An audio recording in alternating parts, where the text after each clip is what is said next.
اچھا جی، اس کے بعد کہہ رہے ہیں نماز کے واجبات نماز 11 ہیں۔ نیت، قیام، تکبیرۃ الاحرام یعنی نماز کی ابتدا میں اللہ اکبر کہنا، رکوع، سجود، قرأت، ذکر، تشہد، سلام اور ترتیب، اور ملاتے یعنی اجزائے نماز کا پے در پے بجا لانا، ٹھیک ہے۔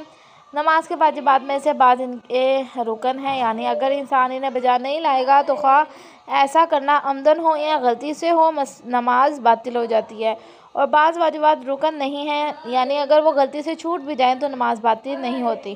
اب ارکان بتا رہے ہیں۔ ارکان نماز کیا ہیں؟ نیت، تکبیرۃ الاحرام، رکوع سے متصل قیام یعنی رکوع میں جانے سے پہلے کھڑا ہونا، رکوع، ہر رکعت میں 2 سجدے، جہاں تک اضافے کا تعلق ہے اگر اضافہ عمدن ہو تو بغیر کسی شرط کے بعد نماز باطل ہو جاتی ہے، اگر غلطی سے ہو تو رکوع میں یا ایک ہی رکعت کے 2 سجدوں میں اضافے سے احتیاط لازم کی بنا پر نماز باطل ہے، ورنہ نماز باطل نہیں ہے، ٹھیک ہے۔ یہ آگے اب نماز کا شروع ہو رہا ٹاپک۔ کتنے ہیں؟ نماز کے واجبات 11 ہیں، جن میں سے کچھ رکن ہیں اور کچھ رکن نہیں ہے۔ رکن انہیں کہتے ہیں کہ جو اگر نماز میں آپ سے چھوٹ گئے ہیں غلطی سے بھی یا پھر جان بوجھ کر بھی تو آپ کی نماز باطل ہو جاتی ہے، لیکن اگر رکن نہیں ہے تو غلطی سے نہیں چھوٹتا تو نماز باطل نہیں ہوتی۔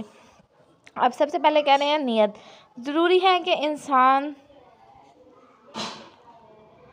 نماز قربت کی نیت سے یعنی خداوند متعال کی بارگاہ میں پستی اور خضوع کے اظہار کے لیے پڑھے، اور یہ ضروری نہیں کہ نیت کو اپنے دل سے گزارے، یا مثلا زبان سے کہے کہ 4 رکعت نماز ظہر پڑھتا ہوں قربتاً الی اللہ۔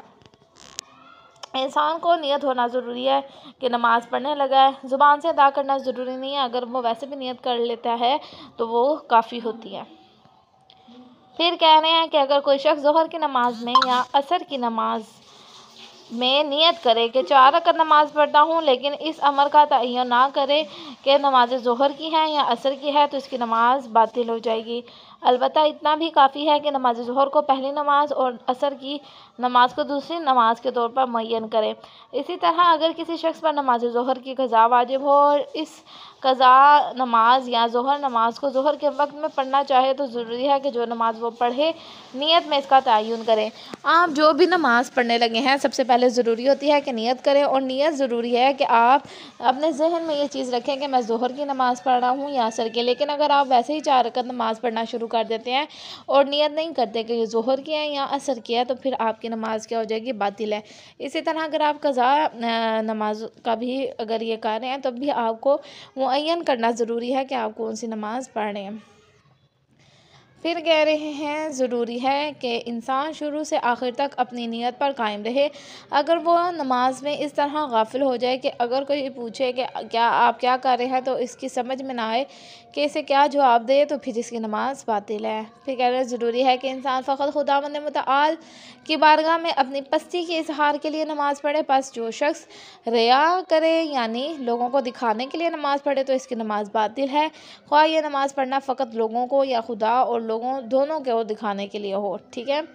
پھر کہنا ہے اگر کوئی شخص نماز کا کچھ حصہ بھی اللہ تعالیٰ کے علاوہ کسی اور کے لیے بجا لائے، خواہ وہ حصہ واجب ہو مثلاً سورہ الحمد، یا مستحب ہو مثلاً قنوت، اگر غیر خدا کا یہ قصد پوری نماز میں سرایت کر جائے، مثلاً ریا کا ارادہ اس عمل سے ہو جو اس حصے پر مشتمل ہے، یا کیفیت سے ہو کہ اگر اس حصے کو دوبارہ انجام دے تو اس نماز میں ایسا اضافہ ہو جاتا ہے جس سے نماز باطل ہو جاتی ہے تو نماز باطل ہے۔ اگر نماز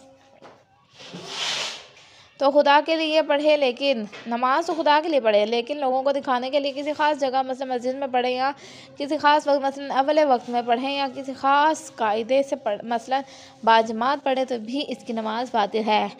خداوند متعال کے لیے ہم نماز کیا ہے؟ صرف خداوند متعال کے لیے پڑھتے ہیں، لیکن اگر یہاں پر کسی بھی ذہن میں آپ کا تھوڑا سا بھی آ جائے کہ وہ مجھے دیکھ رہا ہے میں نماز اچھی پڑھوں یا یہ کروں تو وہ آپ کی نماز کیا ہو جائے گی؟ باطل ہو جائے گی، ٹھیک ہے۔ یہاں تک کہ آپ لوگوں کا درس ہے، اگر آپ لوگوں کو کچھ سمجھ میں نہ آئے تو مجھ سے پوچھ لیجیے گا۔ شکریہ، اللہ حافظ۔